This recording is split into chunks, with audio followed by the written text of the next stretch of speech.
everyone, and welcome to another episode of What's Cookin'. Today, we're going to read the book called Gladys Goes to Lunch, written and illustrated by Derek Anderson. Are you ready? Gladys loved bananas.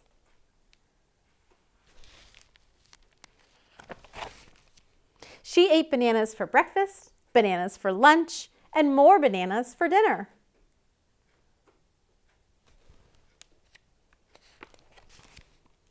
One day, the most delicious smell came drifting through the zoo. It smelled even better than bananas. So Gladys went out for lunch. Where is she going to go?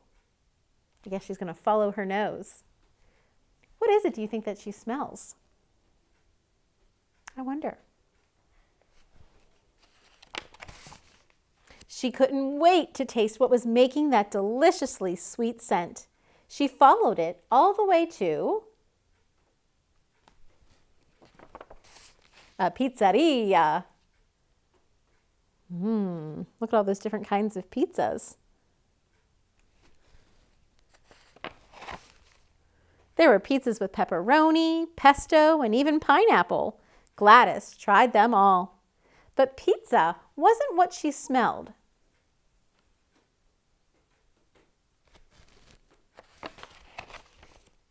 When she found the sweet scent again, Gladys snooted, wiggled her toes, and followed it down the street to a fancy French cafe. Could that be where the smell was coming from? Guess we're going to find out. This had to be where the smell was coming from. There were frog legs, fried snails, and frozen moose. Gladys tried them all. But fancy French food wasn't what she smelled either. Gladys was glad because there wasn't enough on the table to feed a bird. And let's look at the table, boys and girls. The plates are small, right? They don't have big servings. But here's my favorite part. Chocolate mousse is a kind of dessert, right? It's like a really light, fluffy pudding. But to be silly, Mr. Anderson, our illustrator, put an actual moose, the animal moose, right there in the middle of the table. Is that funny? Yeah, I thought so too. When she found the sweet scent again, Gladys snorted, kicked up her heels, and followed it around the corner to an ice cream stand. Boy, look at that little girl's cone. That's more than a triple scooper. That's a 1, 2, 3, 4, 5, 6 scooper. She must be hungry. Gladys hoped the smell was coming from here. There were 15 flavors of ice cream in 15 different colors. Gladys tried them all. But ice cream wasn't what she smelled. Gladys was tired, and her tummy was nearly full.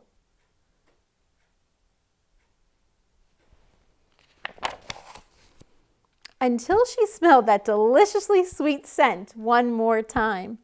Gladys knew she was close. She smiled, licked her lips, and followed it around the block to the back entrance of the zoo.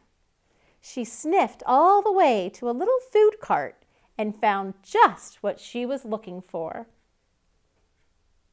What is it? My friends, do you have any guesses as to what that sweet, delicious scent is? Where has Gladys been following her nose to this whole time?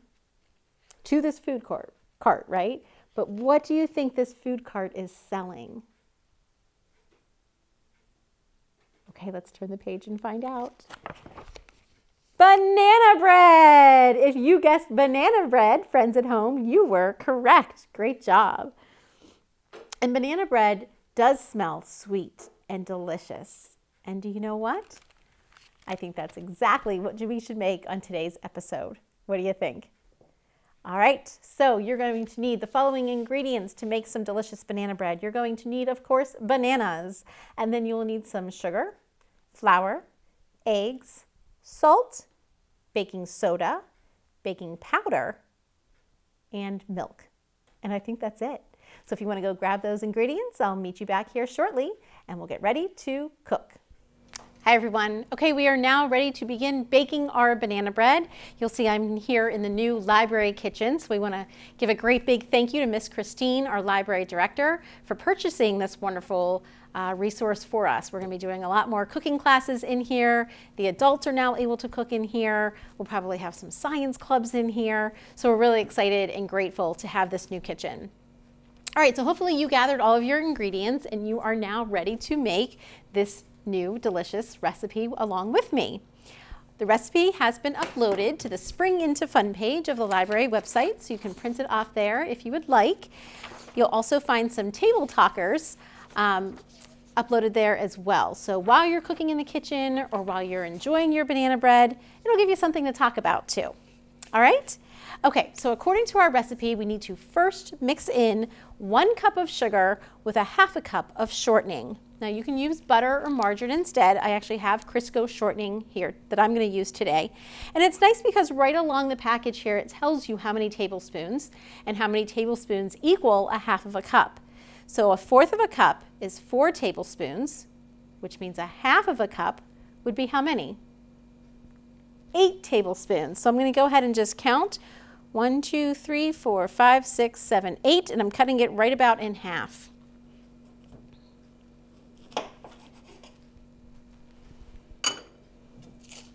Okay, just set that other half aside, and half goes right into your mixing bowl,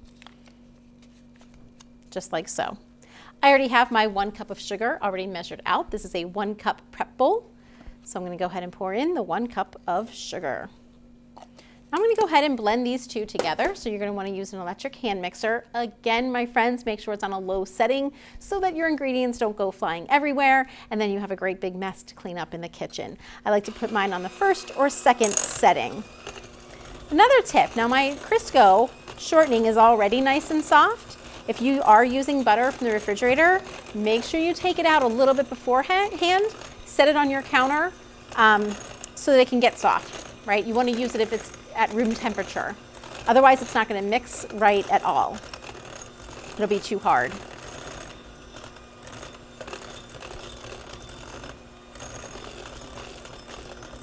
The next thing we're going to add in is, of course, our bananas, along with 2 eggs. So I'm going to stop right there because we're going to do some mixing later.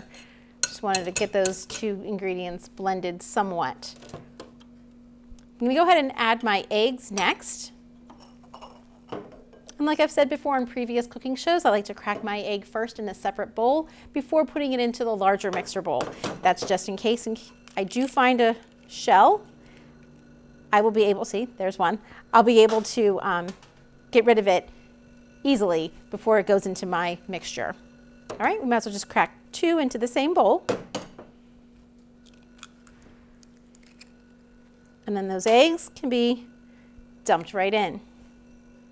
Now for what I think is the most fun part of this recipe, we're going to add our banana. But before we can add our banana, we have to mash our banana. Our recipe today calls for 2 cups of banana. And when I was originally making this, I was like, how many bananas would equal 2 cups? Would 2 bananas give me 2 cups? So that's what I started with, and I kind of just experimented. I found out that 4 bananas is about 2 cups. So you'll see I have 4 bananas here. I'm going to make sure they're pretty ripe so these 2 are nice and soft. Let me go ahead and just put that in my bowl. I like to mash one at a time. You can mash just with a fork. Probably works best. I wonder how many of my friends, this is an older show, but I wonder how many of you know the Wiggles song, Mashed Banana. Because every time I mash banana, that's the song that I start to sing in my head. Mashed banana, mashed banana. Mashed banana, mashed banana, banana, banana, banana, banana. One of my favorites, the good old Wiggles. It also reminds me of like feeding my babies when they were younger, because after they were done with baby food, one of the very first solid foods they tried was a banana, because it was easy to mash up, get it nice and soft, and feed it to them. I wonder if you tried mashed banana as a baby. That would be something fun to ask your parents about. What was the first solid food that you tried? And I wonder if you still like it today. Because you don't remember what you ate when you were a baby or a toddler, right? But that's something that you can ask Mom and Dad, because I know they would remember. All right, so there's 2 mashed bananas.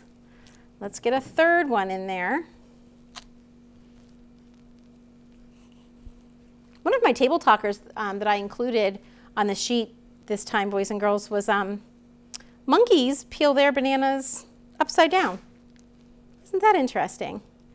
I never knew that. So whereas we pinch it from here and pull it down before we eat it, a monkey would start peeling a banana from this end. Lots of fun facts on bananas. And bananas are actually very good for you to eat. They are high in potassium. They have a lot of health benefits. So you can enjoy one plain, maybe slice one up in your cereal, bake it into some bread. But what are some other ways to enjoy a banana? I think there's a lot of possibilities out there. Here's our last one going in.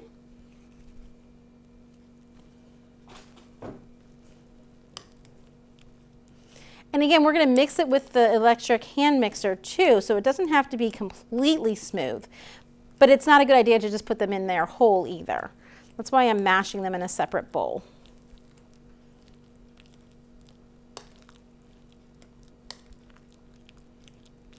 Once I have my banana mush, then we can go ahead and add it to the larger mixing bowl. In it goes.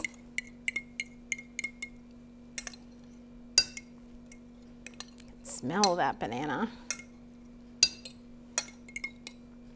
Set that aside, and now go ahead and give it a little bit more of a mix with our mixer. So again, that number 1 or 2 setting.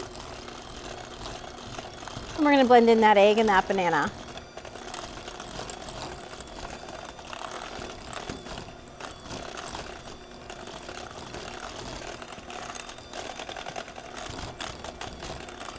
You don't want to overbeat it, but you do want to make sure all those ingredients are getting blended well enough.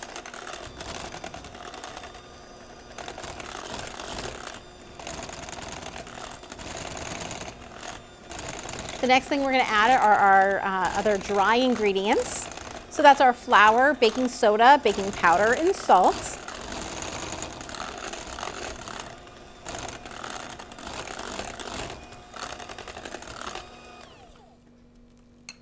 Okay, and it calls for 2 cups of flour. Now again, I already have my flour pre-measured. In this Tupperware container is 2 cups of flour, okay? I'm gonna go ahead and add my other ingredients to this flour mixture, kind of sift it all, mix it all together, and then dump it in. So what are the other ones? Well, it calls for a 1/2 teaspoon of baking soda. This is baking soda, not to be confused with baking powder, 2 completely different things. This recipe happens to call for both, but not all baking recipes do. Let's just double check. Yep, it's a 1/2 teaspoon. So I'm going to put that in there. And then it's also a 1/2 teaspoon of salt. So I'll go ahead and pour my salt into this same measuring spoon. Add that into my flour as well. How much baking powder? Well, the recipe calls for 1 teaspoon, so not a 1/2, but 1 teaspoon. So I'm going to switch gears here. 1 full teaspoon of baking powder. In that goes. And then, like I said, I just like to kind of mix this. You can just do it with your hands, or you can do it with a spoon. I guess I could have put the lid on and just shook it right up. Just going to kind of get that in there and then dump the whole thing into the mixing bowl. Now we're going to have to mix a little bit longer, right? Because now we really have to make sure these ingredients are blending together.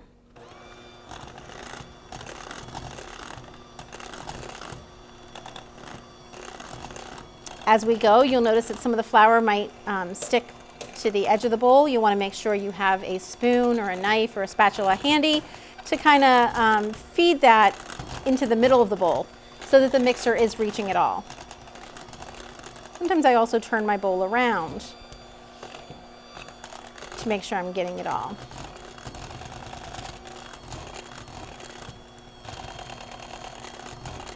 And again, this is where teamwork comes in handy. When your arm starts to get tired and you don't want to hold the mixer anymore, go ahead and pass it along to another family member, whoever's helping you in the kitchen that day.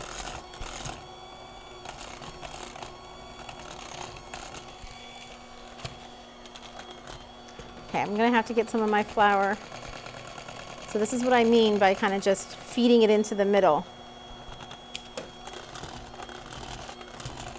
There is one more wet ingredient that we have to add, and that's 2 tablespoons of milk. If you don't have milk, could you use almond milk? Sure. Could you use cream? I think so. Today I'm just going to use regular milk. I think mine's 1%. The other ingredient that this recipe calls for is nuts, and that's a very common ingredient in banana bread. A lot of times the recipe will actually be called banana nut bread. I'm not a big fan of nuts, so I'm gonna leave it out. What are some other add-ins though, if you wanted to be creative? What other add-ins could you add to make it even yummier? Do you know what I'm thinking of? Chocolate chips. Why not make it chocolate banana bread? How about coconut? That would be different, but I think it would be good. What else might work? Friends, again, this is a tablespoon. In goes 1, in goes 2, in goes 3. Perfect. Now that's all of our ingredients together. I'm going to mix one more time. And then I'm going to be ready to go ahead and pour this into a greased loaf pan. We're going to bake it at 350 degrees for about an hour. And that will depend on your oven. Okay, mine took a little bit longer. Mine stayed in for more like an hour and 15 minutes. You just want to check it at the hour mark. How do you check banana bread?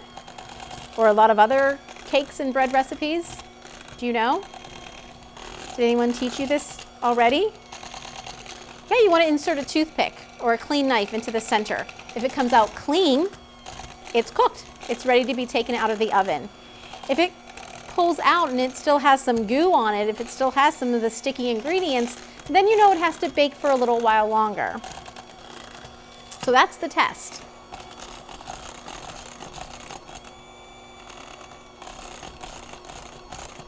If I was doing any of those add-ins, of course, that's when I would put them in. The chocolate chips, the coconut, the nuts, the raisins, whatever you feel. Again, careful not to over mix it. I don't want to beat it too much, so I'm going to stop right about now. If there's a little bit chunks of banana in there, that's okay. I'm going to go ahead and grease my pan. Now I can do this with the shortening that I have. I could just rub that in there or a stick of butter, or I could use cooking spray. Now I already have my cooking spray out, so I'm just going to go ahead and spray the pan. This, of course, is so that the bread doesn't stick when it comes out. It's going to have a little bit of drip. I know I'm going to have a mess to clean up, but that's okay. Maybe we could drip it over here. Rest it like that. Perfect. All right, we're going to pour our banana bread into our loaf pan. Again, have that spatula handy. You might need some help getting all that goodness in there. Just really scrape the bowl. I'm noticing I have a couple, I don't want to say chunks, but I'm seeing some flour that did not get mixed in. If that ever happens, you could mix it right in the pan. That's what I'm going to have to do.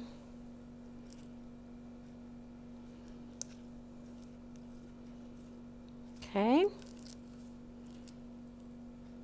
Get it in there. Like I said, I'm just going to go like this because I saw a couple spoonfuls of flour that didn't get blended well enough. So I guess I did end my mixing a bit too soon. So I'm just going to go like this. Swirl it all together right in the pan. I'm going to even it out. And I'm going to pop it into my oven. Again, about 1 hour at 350 degrees. Take it out and you will have a beautiful loaf of banana bread just like this to share with your family or friends. Thank you so much for joining me on this episode of What's Cookin'. I hope you enjoyed our story, Gladys Goes Out to Lunch, and I sure do hope you enjoy this recipe as well. I'll see you again real soon on another episode of What's Cookin'. In the meantime, stay healthy, have fun in the kitchen, and of course, keep on reading. Take care, everyone.